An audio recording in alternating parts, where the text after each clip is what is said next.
Hello, नमस्कार। मैं मुकेश शर्मा आज आपके लिए लेके आया हूँ कक्षा 12th राजनीतिक विज्ञान। और आज का हमारा चैप्टर है मूल अधिकारों व राज्य के नीति निर्देशक तत्वों में संबंध। इससे पूर्व की क्लास में मैंने आपको बताया था कि भारतीय संविधान के द्वारा प्रत्येक नागरिकों को मूल अधिकार प्राप्त है और राज्य के नीति निर्देशक तत्व होते हैं। मूल अधिकार भारतीय संविधान में, हमारे जो संविधान के भाग 3 में है, और नीति निर्देशक तत्व हमारे संविधान के भाग 4 में है।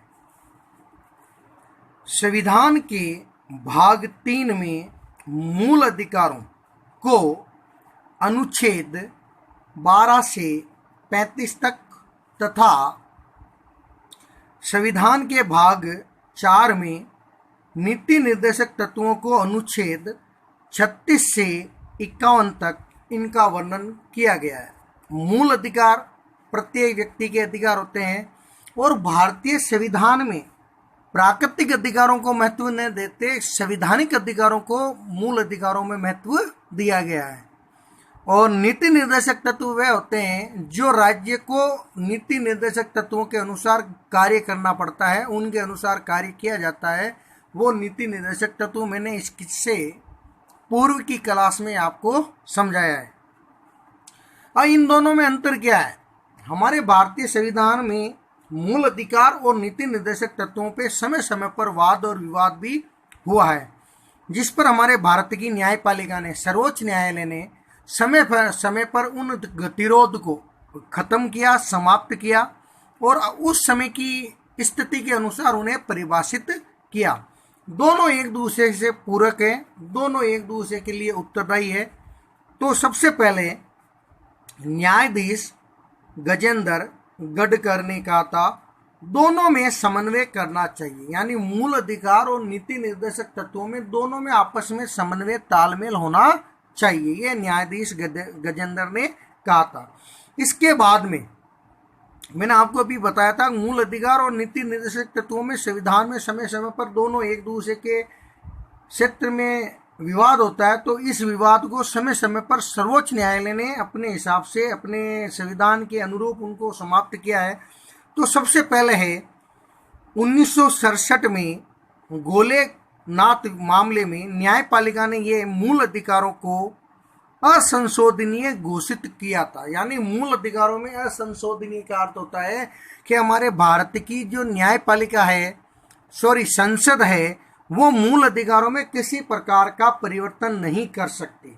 उस समय जब इस मूल अधिकारों के ऊपर विवाद हुआ था तो उस समय भारत की न्यायपालिका ने 1967 में ये कहा था कि संसद मूल अधिकारों में असंशोधनीय घोषित नहीं कर सकती, मतलब उसमें परिवर्तन नहीं कर सकती। इसके बाद में जब इसके ऊपर विवाद हुआ तो 1973 में केशवानंद भारती मामले में न्यायपालिका ने संविधान के किसी भी भाग में संशोधन या परिवर्तन कर सकती है। मतलब जो संसद है वो संविधान के किसी भी भाग में संशोधन या परिवर्तन उसमें कर सकती है, लेकिन जो हमारा संविधान का मूल ढांचा है उसमें कोई परिवर्तन नहीं किया जा सकता। मूल ढांचे का अर्थ है कि जिस प्रकार एक मकान बना रहता है और मकान की नींव होती है, उस नींव के आधार पे मकान की मंजिल या मकान टिका रहता है। उस नींव में तो कोई परिवर्तन नहीं कर सकता, लेकिन उसके आकार में, मकान के आकार में जो परिवर्तन होता है तो उसमें परिवर्तन किया जा सकता है। इसी प्रकार हमारा भारत का जो संविधान है उसमें किसी प्रकार का संशोधन या परिवर्तन हो सकता है, लेकिन हमारे संविधान का जो मूल ढांचा है उसमें किसी प्रकार का परिवर्तन या संशोधन नहीं किया जा सकता। यदि संसद उसमें परिवर्तन या संशोधन करती है तो सर्वोच्च न्यायालय उसे अमाननीय, असंशोधनीय, असंवैधानिक घोषित कर सकती है। इसके बाद में 42वें संविधान संशोधन 1976 में नीति निर्देशक तत्वों को मूल अधिकारों में वरीयता दी गई। इसका अर्थ है मूल अधिकार और नीति निर्देशक तत्वों को दोनों में वरीयता दी गई, महत्व प्रदान किया गया। लेकिन मिनर्वा मिल्स विवाद में सर्वोच्च न्यायालय ने एक बार पुनः मूल अधिकारों पर नीति निर्देशक तत्वों की सर्वोच्चता को समाप्त किया। इसका अर्थ है कि मूल अधिकार अलग है और नीति निर्देशक तत्व अलग है। उसके ऊपर किसी का प्रभाव, यानी मूल अधिकारों पे नीति निर्देशक तत्वों का किसी प्रकार का कोई प्रभाव नहीं है। मूल अधिकार स्वतंत्र है। यह स्पष्ट है कि संविधान में संशोधन की शक्ति संसद की असीमित शक्ति नहीं है। इसका अर्थ है संविधान में जो संशोधन किया जाता है संसद के द्वारा वो असीमित, उसमें वो असीमित नहीं है। उसके ऊपर न्यायपालिका या संविधान के मूल ढांचे का प्रतिबंध है। सरकारें 5 साल के लिए बनती है और वो सरकार बहुमत में आकर मूल ढांचे में किसी प्रकार का संशोधन नहीं कर सकती। यदि ऐसा होता है कि संविधान की मूल भावना से विपरीत जाकर कोई संविधान बनता है या संविधान में संशोधन होता है तो भारत की सर्वोच्च न्यायपालिका उसे अवैध घोषित कर सकती है, क्योंकि वे मूल ढांचे में संशोधन नहीं कर सकती। अतः स्पष्ट है कि मूल अधिकारों व नीति निर्देशक तत्व दोनों एक दूसरे के विरोधी नहीं है, पूरक है। अतः इन दोनों के संबंधों के बारे में हम कह सकते हैं कि मूल अधिकार और नीति निर्देशक तत्व दोनों एक दूसरे के पूरक हैं और दोनों एक दूसरे को आपस में समन्वय करते हैं, आपस में इनमें सहयोग करते हैं। इसके बाद में है मूल अधिकार व नीति निर्देशक तत्वों में अंतर। अब मूल अधिकार और नीति निर्देशक तत्वों में अंतर क्या है, तो ये कुछ बिंदुओं के द्वारा मैं आपको बता रहा हूं। सबसे पहले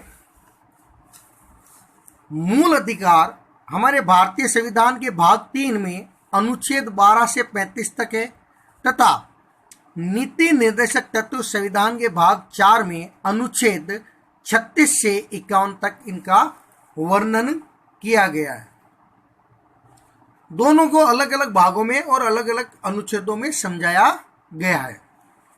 दूसरा है मौलिक अधिकार वाद योग्य है। वाद योग्य का अर्थ है कि मौलिक अधिकारों का हनन होने पर हम न्यायालय में इनके ऊपर हमारे अधिकारों को पुनः प्राप्त करने के लिए न्यायालय में हम विवाद दायर कर सकते हैं। उसमें हमें हमारे अधिकारों को प्राप्त करने के लिए संविधान न्यायपालिका की हम शरण ले सकते हैं। लेकिन यदि कोई सरकार नीति निर्देशक तत्वों का प्रयोग नहीं करती है तो कोई भी व्यक्ति इसे न्यायालय में चुनौती नहीं दे सकता। अगला है मूल अधिकार नागरिकों के कानूनी अधिकार है। नागरिकों के कानूनी अधिकार मतलब उसमें सामाजिक, आर्थिक, राजनीतिक, धार्मिक ये मूल अधिकार है, ये प्रत्येक व्यक्ति को प्राप्त किए गए हैं। जबकि नीति निर्देशक तत्व समाज के नैतिक बंधन से जुड़े हुए हैं। सामाजिक नीति निर्देशक तत्वों में यदि कोई सरकार कार्य करती है तो वह समाज के सभी वर्गों के उत्थान के लिए, विकास के लिए, समानता के लिए कार्य करेगी। अगला है मूल अधिकार व्यक्तिगत है, जबकि नीति निर्देशक तत्व राज्य की नीतियों का निर्धारण करते हैं। संविधान के द्वारा मूल अधिकार प्रत्येक व्यक्ति को प्रदान किए गए, लेकिन नीति निर्देशक तत्व है ये राज्य के संचालन में राज्य किस प्रकार से कार्य करेगा। राज्य सामाजिक क्षेत्र है, आर्थिक क्षेत्र है, धार्मिक क्षेत्र है, सांस्कृतिक क्षेत्र है, विकास का जो है चिकित्सा क्षेत्र है, शिक्षा के क्षेत्र में किस प्रकार के कार्य करेगी उसकी नीतियों का निर्धारण नीति निर्देशक तत्वों में किया जाता है। अगला है मूल अधिकार राजनीतिक लोकतंत्र के प्रतीक है। राजनीतिक लोकतंत्र का अर्थ है कि मूल अधिकारों के द्वारा प्रत्येक व्यक्ति अपने राजनीतिक अधिकारों को प्राप्त करता है। चुनाव में खड़ा होना, वोट देने का अधिकार, चुनाव जीतने के बाद में सर्वोच्च पद प्राप्त करने का अधिकार। यदि जनता उसको अपना बहुमत देती है तो वह व्यक्ति भारत के सभी प्रकार के जो राजनीतिक पद है, सबसे ऊंचे राजनीतिक पद को भी प्राप्त कर सकता है।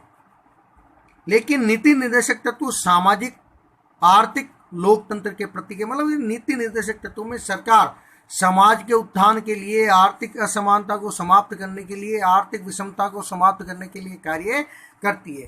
तो ये तो मैंने आपको बताया मूल अधिकार और नीति निर्देशक तत्वों में अंतर।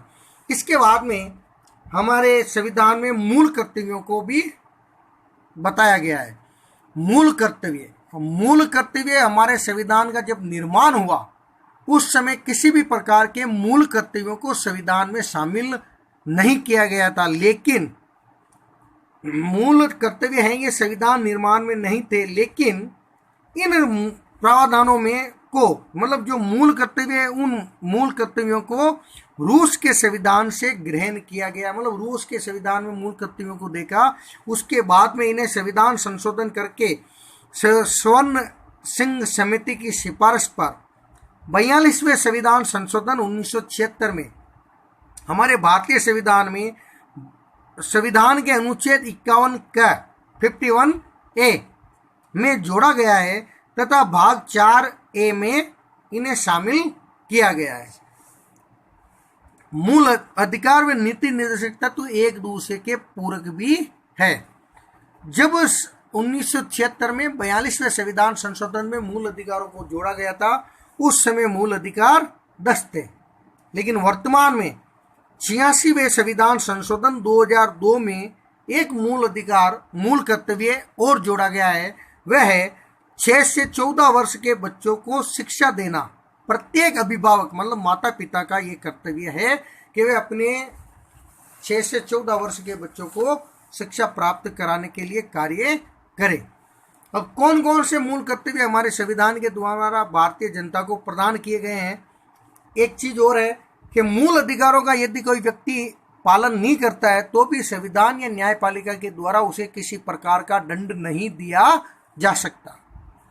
ये हमारे कर्तव्य है, हमारे मन के द्वारा हम इनको स्वीकार करते हैं। पहला मूल कर्तव्य है भारत का जो संविधान है उसका पालन करना। हमारे संविधान के जो आदर्श है, संस्थाएं राजनीतिक है, जैसे व्यवस्थापिका, कार्यपालिका, न्यायपालिका, सरकार के 3 प्रकार के होते हैं। उन संस्थाओं का हमें सम्मान करना चाहिए। हमारा राष्ट्रीय तिरंगा, राष्ट्र ध्वज और राष्ट्रगान, इनका हमें आदर करना चाहिए। मतलब जब ये हमारे सामने होते हैं तो हमें इनका आदर करना चाहिए। दूसरा मूल कर्तव्य है स्वतंत्रता प्राप्ति के लिए राष्ट्रीय आंदोलनों को प्रेरित करने वाले ऊंचे आदर्श, मतलब जिन व्यक्तियों ने हमें स्वतंत्रता प्राप्ति के लिए क्रांतियां की, संघर्ष किया और हमारे देश को आजाद कराया, उन व्यक्तियों का आदर्शों को हमें हृदय में संजोए रखना है। मतलब जब जब उनकी पुण्यतिथि आती है, जयंती आती है तो हमें उनको मनाना चाहिए और उन्हें समय समय पर याद करते रहना चाहिए। उनको आदर्श के साथ, सम्मान के साथ हमें उनका सम्मान करना चाहिए। तीसरा मूल कर्तव्य है भारत की संप्रभुता, एकता, अखंडता की रक्षा करना। मतलब प्रत्येक नागरिक का यह कर्तव्य है कि वे देश विरोधी ताकतों के खिलाफ एकजुट रहे और देश की एकता और अखंडता को अनसुन रखे, उसे किसी भी प्रकार से खंडित न करे। अगला चौथा है देश की रक्षा और आह्वान करने पर, मतलब जब जब देश के ऊपर विपत्ति आती है, संकट आता है और देश अपने देश के नागरिकों से आह्वान करता है, मदद के लिए करता है, तो प्रत्येक नागरिक को राष्ट्र के लिए तैयार रहना चाहिए। पांचवा है सभी के साथ में, मतलब भारत की जो भी जनता है, चाहे वो किसी भी वर्ण की हो, किसी भी धर्म की हो, सभी के साथ समानता, भातृत्व, भाईचारे के द्वारा रहना चाहिए तथा भेदभाव को समाप्त कर महिलाओं का सम्मान करना चाहिए। यहाँ पे ये हमारा कर्तव्य है कि प्रत्येक महिला का प्रत्येक व्यक्ति को सम्मान करना चाहिए और जितने भी भेदभाव करने वाली कुरूरतियां हैं उन कुरूरतियों को समाप्त करना चाहिए। ये हमारा कर्तव्य है। अगला है हमारा कर्तव्य हमारी संस्कृति का महत्व हम समझे और उसका परीक्षण करें। हमारी संस्कृति राम और कृष्ण के समय से चली आ रही है, हजारों और लाखों सालों पुरानी हमारी सभ्यता और संस्कृति है। तो इस संस्कृति का हमें महत्व समझना चाहिए और उसके अनुसार उसका परीक्षण करना चाहिए। अगला है प्राकृतिक पर्यावरण, वन, मतलब प्राकृतिक पर्यावरण में वन, झील, नदी, वन्य जीव, जितने भी प्राकृतिक रूप से जो इन प्राकृतिक क्षेत्रों में वन्य जीव निवास करते हैं, उन वन्य जीवों की हमें रक्षा करनी चाहिए, उनका शिकार नहीं करना चाहिए, नदियों को स्वच्छ रखना चाहिए। हमारे वन और झीलों को हमें सुरक्षित रखना चाहिए, पर्यावरण की हमें रक्षा करनी चाहिए। अगला है वैज्ञानिक दृष्टिकोण, मतलब जो विज्ञान में नित्य नए प्रयोग होते हैं उसके द्वारा मानववाद के विकास के लिए और ज्ञानार्जन के लिए उसमें सुधार निरंतर करता रहना चाहिए। वैज्ञानिक क्षेत्र में, विज्ञान के क्षेत्र में नित्य नए टेक्नोलॉजी का प्रयोग किया जाना चाहिए और मानव सभ्यता को और ज़्यादा आगे उन्नति की ओर अवसर प्रदान करने चाहिए। अगला है सार्वजनिक संपत्ति की रक्षा करे, वे क्रांति व हिंसा से दूर रहे। प्रत्येक व्यक्ति का यह कर्तव्य है कि हमें जो भी हमारी सार्वजनिक संपत्ति है, प्रत्येक देश की हमारे भवन, सरकारी भवन, सार्वजनिक संपत्ति, बसें, रेलगाड़ियाँ, जब कभी भी कुछ राजनेता अपने अपनी पार्टी के लिए आंदोलन करते हैं तो इनको नुकसान पहुंचाते हैं। हमें ऐसा नहीं करना चाहिए, किसी को भी ऐसा नहीं करना चाहिए। जितनी भी राष्ट्र की संपत्ति है वो राष्ट्र की संपत्ति भी है और हमारी भी संपत्ति है, तो हमें उनकी रक्षा करनी चाहिए, उन्हें किसी भी प्रकार से नुकसान नहीं पहुंचाना चाहिए। और हमें देश विरोधी क्रांति व हिंसा कभी नहीं करनी चाहिए और राष्ट्र के विकास के लिए हमेशा तत्पर रहना चाहिए। मतलब जब जब राष्ट्र का विकास किया जाना चाहिए उस समय हमें हमेशा तैयार रहना चाहिए, राष्ट्र में ज़्यादा से ज़्यादा सहयोग करना चाहिए। और 11वां मूल कर्तव्य जो 86वें संविधान संशोधन 2002 में जोड़ा गया था कि 6 से 14 वर्ष के बच्चों को शिक्षा प्राप्ति के लिए प्रत्येक माता पिता का ये कर्तव्य है, अभिभावकों का ये कर्तव्य है कि वे अपने अपने संतानों को शिक्षा प्राप्ति के लिए प्रयास करें, ये उनका कर्तव्य है। तो आज के चैप्टर में हमने नीति निर्देशक तत्व, मूल अधिकार, इनके संबंध के बारे में, दोनों के अंतर के बारे में और मूल कर्तव्यों के बारे में पढ़ा है। अगली कक्षा में हम फिर नए चैप्टर के साथ आपके सामने उपस्थित होंगे। जब तक के लिए धन्यवाद। जय श्री राम।